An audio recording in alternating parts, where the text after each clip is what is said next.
Hello दोस्तों, हमारे आज के इस नए वीडियो में फिर से आपका स्वागत है। जैसा कि आप सब लोग जान रहे हैं कि हमारा ये यूपीएससी का एनसीईआरटी सीरीज चल रहा है। तो ये एनसीईआरटी सीरीज का हमने क्लास 6 से हिस्ट्री चैप्टर इतिहास से उठाया है और इतिहास का जो फर्स्ट वीडियो हमने अपलोड कर दिया है, जो आप लोग देख चुके होंगे।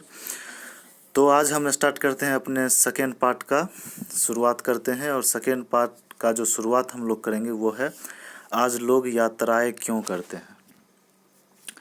ठीक है, आज लोग यात्राएं क्यों करते हैं, इसका बहुत सारा रीज़न है। पहले के ज़माने में यात्राएं क्यों करते थे और आज यात्राएं क्यों करते हैं। आजकल यात्राओं का आवागमन एक जगह के संस्कृति को दूसरे जगहों तक पहुंचाना, व्यापारिक कार्यों का आदान प्रदान करना, संगीत, व्यापार, नृत्य कला, भोजन को उत्कृष्ट बनाना, यहाँ तक कि कई सौ वर्षों से लोग पत्थर तराशने को भी लेकर यात्राएं करते हैं। तो ये सब आजकल यात्राएं करने का मेन मकसद है। और ज़्यादा हम कहें तो व्यापार आजकल सबसे बड़ा एक यात्रा का मकसद बन चुका है। ट्रांसपोर्टेशन, जो कि किसी भी देश की संस्कृति, उस डेवलपिंग कंट्री को डेवलप्ड बनाने का एक बहुत ही अच्छा जरिया होता है ट्रांसपोर्टेशन। तो आज लोग यात्राएं एक बिजनेस के पर्पज़ से भी करते हैं। चलिए अब हम बात करते हैं हमारे देश के नाम तथा उसका इतिहास। एनसीईआरटी का जो नेक्स्ट टॉपिक था वो हमारा ये था, जिसको कि हमने जो उसका सबसे अच्छा पॉइंट्स था जो कि एग्ज़ाम्स में पूछे जाते हैं, वो सब पॉइंट को ही हमने उठाया है।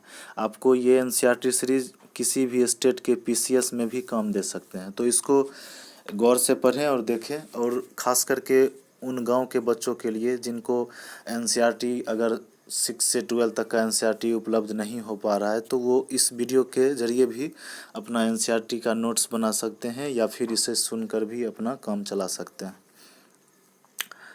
तो स्टार्ट करते हैं हम अपना ये नए टॉपिक को। अपने देश के लिए हम प्रायः इंडिया तथा भारत जैसे नामों का प्रयोग करते हैं। इंडिया शब्द जो कि इंडस से निकलता है, जिसे संस्कृत में सिंधु कहा जाता है। हमारे देश का नाम इंडिया, भारत, हिंदुस्तान इत्यादि रखा गया है। तो हमारे देश के नामकरण में बहुत सारे मुस्लिमों का भी बहुत सारा योगदान है, यूनानियों का योगदान है, तुर्कियों का योगदान है। तो हम जानते हैं कि इंडिया का नाम इंडिया कैसे पड़ा। तो इंडिया शब्द इंडस से निकलता है, जिसे संस्कृत में सिंधु कहा जाता है। सिंधु लगभग 2500 वर्ष पूर्व उत्तर पश्चिम की ओर से आने वाले ईरानियों और यूनानियों में सिंधु को हिंदोस अथवा इंदोस और इस नदी के पूर्व में स्थित भूमि प्रदेश को इंडिया कहा। भारत नाम का प्रयोग उत्तर पश्चिम में रहने वाले लोगों के एक समूह के लिए किया जाता है। इस समूह का उल्लेख संस्कृत की आरंभिक लगभग 3500 वर्ष पूर्व पुरानी कृति ऋग्वेद में भी मिलता है और बाद में इसका प्रयोग देश के लिए होने लगा। तो ऋग्वेद में भी इसका उल्लेख किया गया है, जो कि हमारा बहुत सबसे प्राचीन ग्रंथ में ऋग्वेद आता है। वेदों में जैसा कि हम पढ़ेंगे इतिहास में, प्रागैतिहासिक काल, फिर उसमें वेद का भी एक इतिहास में जोड़ा जाता है। तो उस वेद में जब हम पढ़ेंगे तो हमारा जो पहला, जैसा कि हम जानते हैं कि हमारा 4 वेद है, तो चारों वेद में जो पहला वेद है और जो सबसे प्राचीन वेद है वो है हमारा ऋग्वेद, जिसमें कि भारत नाम का उच्चारण किया गया था। अतीत के बारे में जानकारियों को हासिल करने का रूपरेखा। अतीत की जानकारी हम कई तरह से प्राप्त कर सकते हैं। इनमें से एक तरीका अतीत में लिखी पुस्तक को ढूंढना और पढ़ना है। ये पुस्तकें हाथ से लिखी होने के कारण पांडुलिपि कही जाती है। तो हम यहाँ पे एक पॉइंट नोट करेंगे कि हाथ से लिखी जाने वाली पुस्तक को हम लोग पांडुलिपि कहते हैं। तो यहाँ पे जैसा कि आप लोगों को दिख रहा होगा, हाथ से लिखी होने के कारण पांडुलिपि कहा जाता है। अंग्रेजी में पांडुलिपि के लिए प्रयुक्त होने वाले मैन्यूस्क्रिप्ट एक वर्ड आया है यहाँ पे। मैन्यूस्क्रिप्ट शब्द लैटिन शब्द मैन्यू, जिसका अर्थ हाथ है, से निकलता है। ये पांडुलिपियों प्रायः तारपत्रों अथवा हिमालय क्षेत्र में उगने वाले भुर्ज नामक पेड़ की छाल से विशेष तरीके से तैयार भोजपत्र पर लिखी मिलती है। तो ये पहले के ज़माने में जो है उतना साधन तो था नहीं कि इंक लाए उससे लिखा जाए। तो पहले के ज़माने में लोग या तो पत्थर पे लिख देते थे या फिर पेड़ पौधों के छाल पे लिखते थे। तो उसमें जो सबसे विशेषकर जो अच्छा से लिखावट जिस पे आ सके, दिख सके, वो में आता था भुर्ज, जो कि हिमालय में पाया जाता है और वृक्ष का एक छाल जैसा होता है जो भोजपत्र की तरह होता है, और उसी पे लिखने का काम किया करते थे पहले के ज़माने में। अब हम चलते हैं अपने नेक्स्ट टॉपिक पे। तो पहले नेक्स्ट टॉपिक पे जाने से पहले हम थोड़ा पांडुलिपि के बारे में जानेंगे कि ये कैसे आया, इसका क्या कैसे यूज होता था इसका। तो सबसे फर्स्ट यहाँ पे आप देख रहे हैं कि इतना दूर में इसका नोट लिखाया गया है। हमने इसको नोट के रूप में तैयार किया है, तो ये एक तरह से नोट बन जाएगा। आप लोग इस पर थोड़ा ध्यान दीजिएगा। प्रायः यह पांडुलिपियाँ मंदिरों और विहारों में प्राप्त होती है। इन पुस्तकों में धार्मिक मान्यताओं व व्यवहारों, राजाओं के जीवन, औषधियों तथा विज्ञान आदि सभी प्रकार के विषयों की चर्चा मिलती है। इनमें कई महाकाव्य, कविताएं तथा नाटक भी है जो कि संस्कृत में लिखे हुए मिलते हैं, जबकि अन्य प्राकृत और तमिल में है। प्राकृत भाषा का प्रयोग आम लोग करते थे उस टाइम। जैसा कि संस्कृत जो है हमारा सबसे आदि भाषा है, सबसे पुरानी भाषा हमारा संस्कृत है। संस्कृत से ही बहुत सारी भाषा निकली है, हिंदी हो, तमिल हो, प्राकृत भाषा हो या फिर अंग्रेजी हो, किसी भी तरह का भाषा जो भी है वो संस्कृत से ही निकलता है। और संस्कृत एक ऐसा भाषा है जो कंप्यूटर में बहुत जल्दी से लैंग्वेज सेलेक्ट हो जाता है। तो कंप्यूटर सबसे पहले किसी भी लैंग्वेज को अगर जल्दी से सिलेक्ट किया था तो वो था हिंदी भाषा, ये संस्कृत भाषा। तो संस्कृत उस टाइम जो लिखा जाता था राजाओं के बारे में, औषधियों के बारे में, तो ये सब जनरली संस्कृत में था। लेकिन वहाँ का लोग आम तौर पे जो कि खड़ी बोली या फिर कविता में भी आप लोग पढ़ते होंगे, तो वहाँ के जो लोग सिंपल जो वहाँ के निवासी थे, आम लोग, वो प्राकृत भाषा का यूज करते थे। अब है हमारा अगला टॉपिक अभिलेखों के अध्ययन का विश्लेषण। हम अभिलेखों का भी अध्ययन कर सकते हैं। ऐसे लेख पत्थर अथवा धातु जैसी अपेक्षाकृत कठोर सतहों पर उत्कीर्ण किए गए मिलते हैं। कभी कभी शासक अथवा अन्य लोग अपने आदेशों को इस तरह उत्कीर्ण करवाते थे ताकि लोग उन्हें देख सके, पढ़ सके तथा उनका पालन कर सके। कुछ अन्य प्रकार के अभिलेख भी मिलते हैं जिनमें राजाओं तथा रानियों सहित अन्य स्त्री पुरुषों ने भी अपने कार्यों के विवरण उत्कीर्ण करवाए हैं। प्रायः शासक लड़ाइयों में अर्जित विजयों का लेखा जोखा रखा करते थे। तो ये सब हमको संभव हुआ उसी के कारण।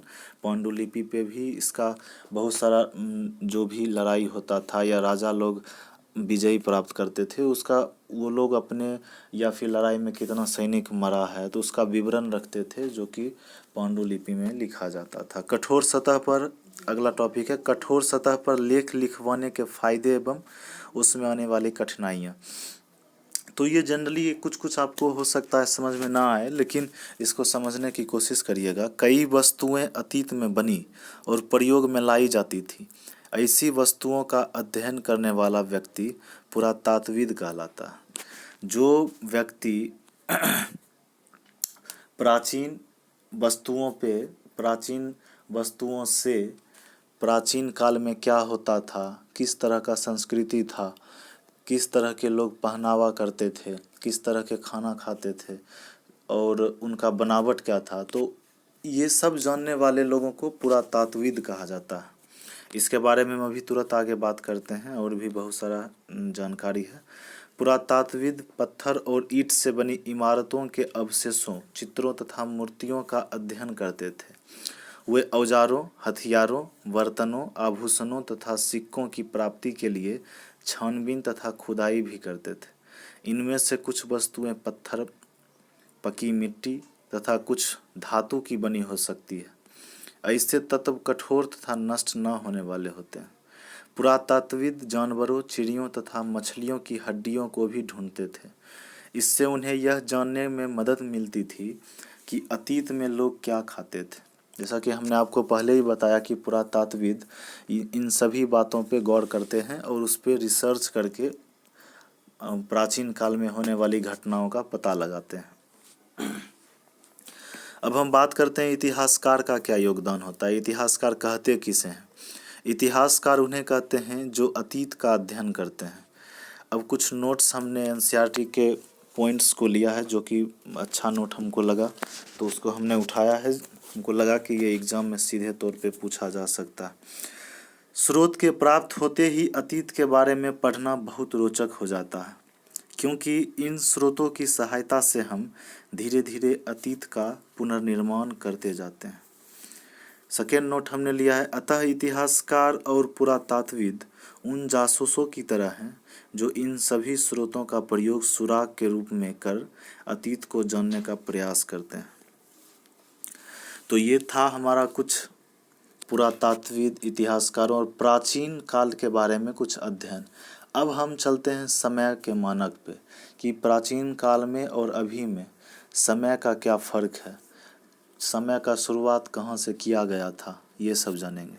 तिथियों का मतलब पहले क्या होता है ये हम जानेंगे, ये हमारा नेक्स्ट टॉपिक भी है। तो वर्ष की गणना ईसा मसीह के जन्म के 2000 वर्ष के बाद से है। मतलब कि ईसा मसीह जिस टाइम पैदा लिए थे उससे 2000 साल के बाद, ईसा मसीह के 2000 साल के बाद से जन्म के पूर्व की सभी तिथियां ईसवी ईसा पूर्व के पहले के रूप में जानी जाती है। इसलिए ईसा को हम अपना आरंभिक मानते हुए वर्तमान से पूर्व की तिथियों का वर्णन करेंगे। तो हम इसी ईसा मसीह के 2000 वर्ष से ईसा मसीह के बाद का जो समय था उसके बाद से हम ईसवी को जानने का प्रयास करेंगे। तो ईसवी को बहुत सारे रूपों में लिखा जाता है, कभी बीसी, कभी ईसवी। तो इस सब के बारे में हम जानेंगे कि इसका एक्चुअली मतलब क्या होता है और ये हैं क्या, कहाँ किस तौर पे इसका यूज किया जाता है। अंग्रेजी में बीसी, हिंदी में ईसवी पूर्व। आप कभी भी इंग्लिश या हिंदी में कंफ्यूज मत होइएगा, क्योंकि अंग्रेजी में बीसी को हिंदी में ईसवी पूर्व बोला जाता है। का तात्पर्य, अब अगर हम जानते हैं बीसी का फुल फॉर्म होता क्या है, तो इसको बोलते हैं बिफोर क्राइस्ट, ईसा पूर्व होता है। अब चलते हैं दूसरे पे। कभी कभी बीसी के जगह पर एडी हिंदी में ईसवी लिखा रहता है, खास सिर्फ ई लिखा रहता है, लिखा मिलता है। यह एनो डोमिनी नामक 2 लैटिन शब्दों से बना है, जिसका मतलब ईसा मसीह के जन्म के वर्ष से है। अब बात करते हैं सेकेंड नोट जो हमारा है थर्ड, वो कभी कभी एडी की जगह सीई तथा बीसीई का प्रयोग होता है। सीई अक्षरों का प्रयोग कॉमन एरा तथा बीसीई का प्रयोग बिफोर कॉमन एरा के लिए होता है। हम इन कैलेंडरों के लिए इन शब्दों का प्रयोग इसलिए करते हैं क्योंकि विश्व के अधिकांश देशों में अब इस कैलेंडर का प्रयोग सामान्य हो गया। भारत में तिथियों के इस रूप का प्रयोग लगभग 200 वर्ष पूर्व आरंभ हुआ था। कभी कभी अंग्रेजी के बीपी अक्षरों का प्रयोग होता है, जिसका अर्थ बिफोर प्रोजेक्ट, मतलब कि वर्तमान से पहले है। कृषि का आरंभ 8000 वर्ष पूर्व। ये कुछ समरी है जो डायरेक्ट आपको याद रखना है, जो कि एग्ज़ाम्स में डायरेक्ट पूछे जाते हैं। सिंधु सभ्यता के प्रथम नगर, जो कि 4700 वर्ष पूर्व गठित हुआ था। गंगा घाटी के नगर, जिसको मगध का बड़ा राज्य कहा जाता था, फिलहाल इसको बिहार कहा जाता है, 2500 वर्ष, और अभी से वर्तमान में 2000 वर्ष पूर्व। तो इसी के साथ हमारा ये वीडियो समाप्त होता है और हम फिर मिलेंगे अपने नेक्स्ट वीडियो के साथ। तब तक के लिए बाय।